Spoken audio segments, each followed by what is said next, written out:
আফরান নিশো সম্পর্কে যেটা চাইছিলাম, ওর সাথে কাজের অভিজ্ঞতা আমার এর আগেও হয়েছে। হ্যাঁ। ফিল্ম করেছি, ওয়েব সিরিজ করেছি, নাটক করেছি। সবকিছু করার অভিজ্ঞতা। তো ওর অ্যাক্টিং এর উপর আমার আস্থা ছিল যে, যেকোনো চরিত্র দিলে সে এটা চেষ্টা করবে 100%, মানে এফোর্টটা দেবে এবং তার এই ট্যালেন্টটা আছে। এইজন্যই এখন যেমন সবাই বলছে যে শাকিব খান ভাঙতে পারছে নিজেকে। বলে না? কেন? এটা তো নিশ্চয়ই তার ওই জোন থেকে সে বেরিয়ে আসছে বা এখান থেকে এফোর্ট ক্যারেক্টার হচ্ছে। নিশোকে ওই জায়গা থেকেও ভাবা হয়েছিল যে কিছু স্টার পাওয়ার আছে। সব মিলিয়ে রাফির জায়গায় শিহাব শাহিন ভাই তার জায়গায় আমার মনে হয় শিহাব শাহিন ভাই রোমান্টিক ফিল্মসে still is the top.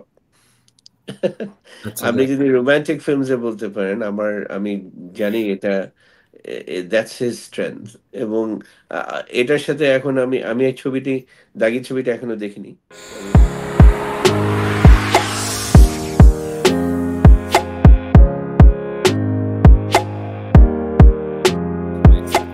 Afran Nisho সম্পর্কে একটু শুনতে চাই। আফরান নিশো সম্পর্কে আসলে খুব জাদুল অভিনেতা এসব বলবেন, কিন্তু আলাদাভাবে কি বলতে চান শাহেব?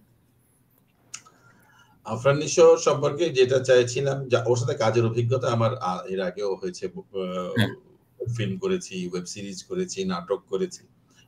সবকিছু করার অভিজ্ঞতা। তো ওর অ্যাক্টিং এর উপর আমার আস্থা ছিল যে, যেকোনো চরিত্র দিলে সে এটা চেষ্টা করবে 100%, মানে এফোর্টটা দেবে এবং তার এই ট্যালেন্টটা আছে।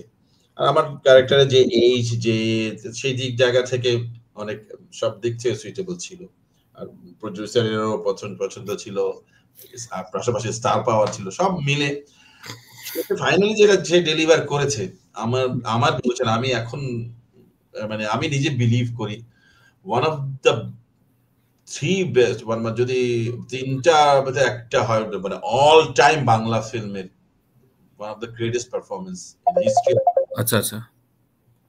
তো সেক্ষেত্রে একটা প্রশ্ন রাখতে চাই, ধরেন একজন হিরো যখন আপনি ওয়েব সিরিজে কাজ করেন বা নাটকে কাজ করেন, সিনেমায় ওকে আলাদা করেন কিভাবে? মানে এটা অভিনয়, acting is acting, character role play, that is সব জায়গায় এই কাজই করতে হয়।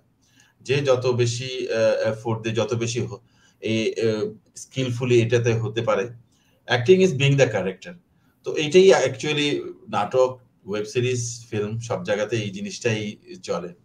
অনেক ক্ষেত্রে হয় যে, মানে ফিল্মের কাস্টিং এর ক্ষেত্রে, বিশেষ করে কমার্শিয়াল ফিল্মের কাস্টিং এর ক্ষেত্রে যেটা দেখা যায় যে স্টার পাওয়ারটা নেওয়া হয়। তো স্টার তার নিজস্ব মোজো, নিজের যা স্টাইল আছে সেটাই বারবার রেপ্লিকেট করে। অনেক সময় তখন দেখা যায় না যে ক্যারেক্টারটা পাওয়া গেছে, দেখা যায় যে স্টারকেই বারবার একই রকম করে পাওয়া যাচ্ছে। এই জন্যই এখন যেমন সবাই বলছে যে শাকিব খান ভাঙতে পারছে নিজেকে। বলে না? কেন? এটা তো নিশ্চয়ই তার ওই জোন থেকে সে বেরিয়ে আসছে বা এখান থেকে ক্যারেক্টার হচ্ছে। নিশোকে ওই জায়গা থেকেও ভাবা হয়েছিল যে কিছু স্টার পাওয়ার আছে। সব মিলিয়ে ওয়েব সিরিজ, ওয়েব ফিল্ম সব জায়গা থেকেই, যেখানে সে একজন great actor and he delivered the greatest one. Okay, একটা প্রশ্ন রেখে আমি রাজ হামিদের কাছে যাব। সেটা হচ্ছে, আমাদের এই ধরনের চলচ্চিত্রে সবচেয়ে বেশি থাকে যে একটা স্টার নিতে হয়, প্রচারের একটা কারিশমা নিতে হয়। বলা হয় যে আপনাদের হেলিকপ্টার শুটটা তখন অনেক ছবির অনেক কাজ করা হয়নি এবং এটা একটা স্টার মুভ ছিল, যেটা হেলিকপ্টারের যে টিজারটা আপনারা প্রকাশ করেছিলেন। এটা কি সত্যি? হ্যাঁ, এটা নিন্দুকেরা বলে নিন্দা করার কিছু নেই। হেলিকপ্টার দেখলে কি দর্শকরা বেশি আসে? মানে আমি সেদিন কদিন আগেই রামগোপাল ভার্মার ইন্টারভিউ দেখছিলাম। বলছিল যে মানে I don't know slow motion কেড়ে নিলে রজনীকান্তের কি থাকবে। তো স্লো মোশন একটা ফ্যাক্টর, তাই না? স্লো মোশন আছে, ওই মানে ওই স্টাইলটা, ওই আরটা একটু বোঝানোর জন্য যে this is film we are making, হেলিকপ্টারটা সহজলভ্য। এখন তো আমরা তো গিয়ে তো আর আইফেল টাওয়ারের সামনে করতে পারবো না, তো যাও নাই, সরি। তো ওই হেলিকপ্টারটা পার্ট অফ দ্য স্টোরিও ছিল, হেলিকপ্টার একটা প্রয়োগ গল্পেও আছে। সো সেই জায়গা থেকে এটা জাস্ট অ্যানাউন্সমেন্টের জন্যই হেলিকপ্টারটা ইউজ করা হয়। ওকে, আমি একটু রাজ ভাইয়ের কাছে যেতে চাই। রাজ ভাই, আমাদের এই ফিল্ম ইন্ডাস্ট্রিতে দীর্ঘদিন ওভারসিজ মার্কেটিং এবং ছবিকে বাইরের দেশে এবং প্রবাসে পরিচয় করিয়ে দেয় না শুধু, এবং আমাদের এইখানে বড় ধরনের মার্কেট তৈরি করেছেন। দাগি ছবিটা কেন নিলেন এবং এই ছবিটার মেরিট কিভাবে আপনি বোঝেন আর কি? কারণ ছবিটা আগে পাঠায় আপনাকে কোন রকম জাজ প্যানেল থাকে কিনা, দাগি ছবিটা নিয়ে নেবার কারণটা একটু শুনতে চাই। কবে রিলিজ হচ্ছে আমেরিকা, কানাডায়?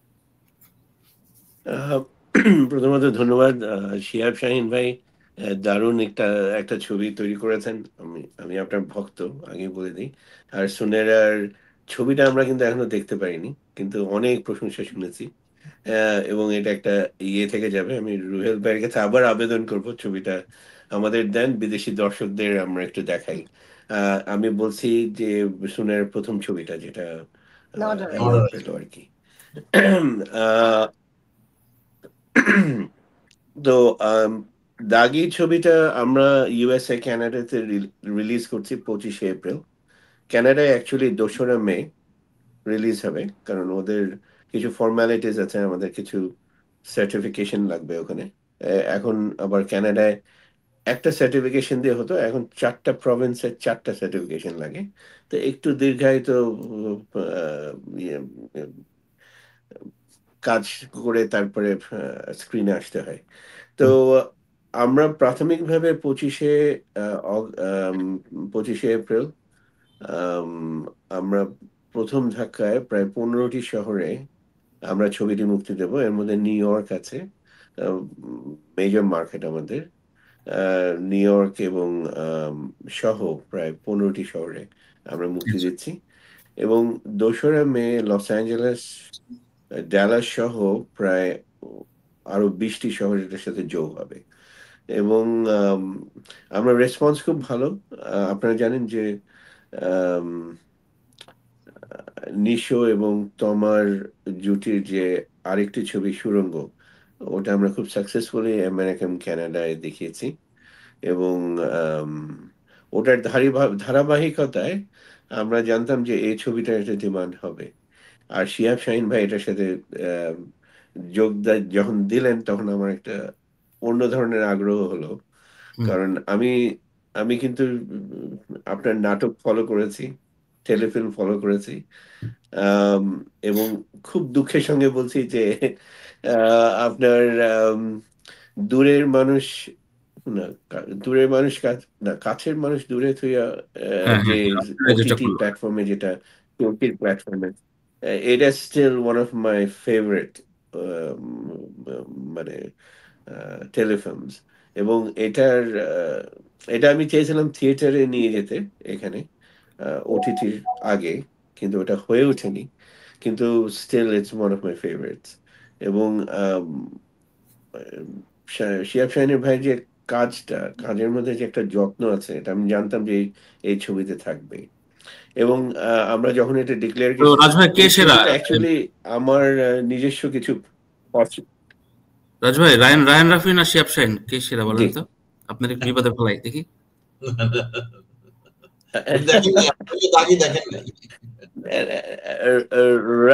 রাফির জায়গায় শিহাব শাহিন ভাই, তার জায়গায় আমার মনে হয় শিহাব শাহিন ভাই রোমান্টিক ফিল্মসে স্টিল ইজ দ্য টপ।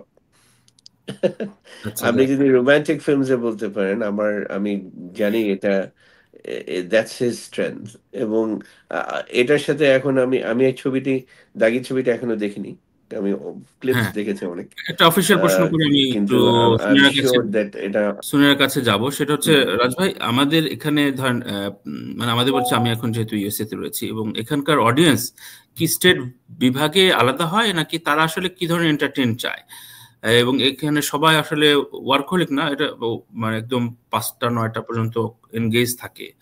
তো সেই ক্ষেত্রে ছবির শিডিউল গুলোকে আপনারা কিভাবে সাজান, এবং দর্শকদের আপনার প্রেস অফ মার্কেটিংটা কিভাবে ইয়ে করেন, নাকি উইকেন্ড ভিত্তিক দর্শকরা এখানে জয়েন করে? একটু যদি ডিটেল বলতেন দাগির এবারের মুভমেন্টটা নিয়ে।